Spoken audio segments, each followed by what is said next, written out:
Coach, I guess just what are you kind of looking for in an exhibition game this year? Obviously, a chance to play somebody other than yourselves, and you have two exhibition games, a good one on Sunday as well. What are you kind of looking for this week in your exhibition games? I'm curious how we respond to playing under the lights. For me and our staff, it'll be certainly somewhat of a dress rehearsal. Never, been a coach for this team, and then to have to play, on your home floor to get comfortable in the surroundings and just the feel of it. We have the option to play the closed-door scrimmages or the exhibition games, and I'm not sure what we'll do, every year, but we felt like this year it was really important to play at least one exhibition game so we could get comfortable with the surroundings and get the guys on the floor, and for this group it'll be the first time we've ever done that. So, but I'm curious, like all our fans are as well, to see, how they perform under the lights, and if we can get some of the things we're working on in practice onto the game floor. Obviously, a big one Sunday. Good to get Texas Tech in an exhibition game. How big is that going to be for you guys, just playing a Big 12 team in an exhibition game? Well, first of all, to be able to play a game for charity, to be able to help people that are in need of it, it's for a great cause. The NCAA did a wonderful job in allowing these extra exhibition games this particular year to help some people out. So first and foremost, we're glad to be a part of that. And then, to play a team of the caliber of athletes that Texas Tech will have can only help us get better. Certainly, these Division II opponents will come in here and compete and play hard, but it's just a different level of athlete that we'll compete against when we play Texas Tech a week from yesterday. So, we won't have to get our guys ready for a game like that. There certainly will be, pumped up to play against Texas Tech next Sunday. How do you feel like the team is gelling? We talked about it before, a lot of newness with this team program. How do you feel like the team is gelled with 10 new guys, new coaching staff, new system? I think okay.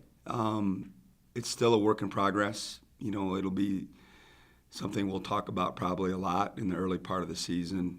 I think, playing these exhibition games and getting in the bus and traveling, that type of bonding experience will only help us getting in a hotel and hanging out, together, rather than just in practice and video. And certainly when we do community service, we're together outside of basketball. But I think these opportunities will help that gelling and getting to know each other better, but it still will be a work in progress for us. What's your team health like right now, Coach? Not very good. We're banged up. We've got we have 16 guys that practice. 2 of them won't be eligible till next year, so we have 14 eligible players, and of those 14, 4 of them are hurt right now. So it's not great. It's slowed us down in practice. Certainly, we still have the same practices, but we've had to shorten them just a little bit because of reps, and we're just hoping that, these guys get back here real soon. None of them are season-ending injuries. The longest one is a 3-week knee. The rest of them, hopefully we'll be back at some point this week. I'm not sure we'll be. We certainly won't be at full strength Wednesday or Sunday with Keon Jones's knee, but hoping that the other 3 get back and be able to participate in these games. Any update on AJ? I know who's going through concussion protocol, but any update on him? I haven't talked to Marissa yet today about it, but he's in the protocol and he's trying to get back on the floor, and there's certain steps they have to go through to get cleared, and I'm not sure if it'll be Tuesday or Wednesday yet. Coach, how antsy are you to get on the floor under the lights? I wish it was a couple weeks from now, to be honest with you. I'd take 2 more weeks of preparation, but the calendar keeps turning and it says it's time to compete and get on the floor and play, and but it'll be interesting. It'll be interesting to see how they play and how they react and how the group plays together. And we're really fortunate to be able to have this extra game. I think having 2 more opportunities to play against someone else before the first game hits us Friday, November 10th is a big deal for this group. Any big surprises, Coach, from individual guys so far? Not really. Not really. Some guys have certainly better days than others, but I can't sit here and tell you. There's been 1 or 2 guys that have just completely blown us away. For the most part, we expected. You know, our expectations of them as individuals were pretty much what we thought they were going to be.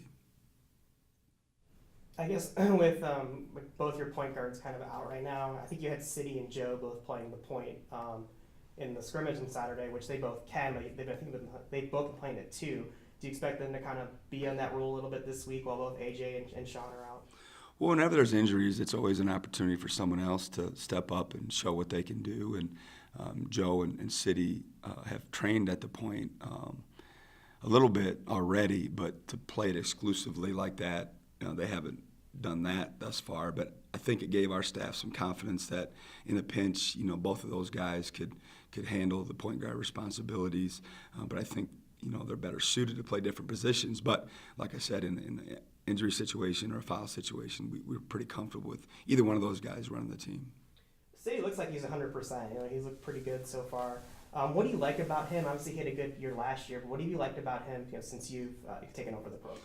Probably his versatility. He's a guy that can play multiple positions because of his skill set and his size.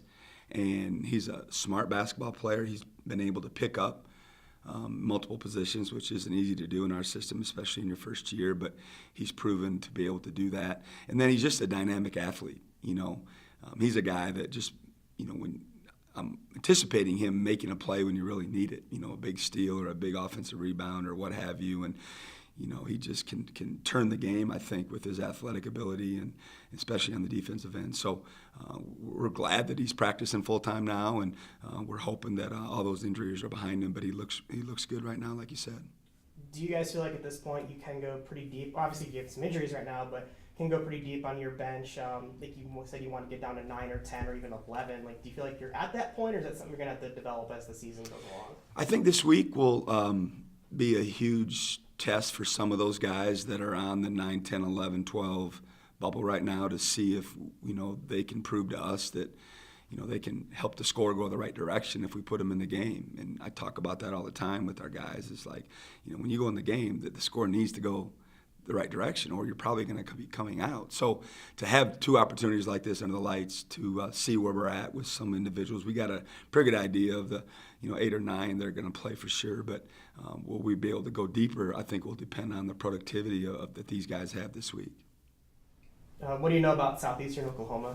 Anything about them? Not much. I haven't looked at them yet. I will tonight and tomorrow.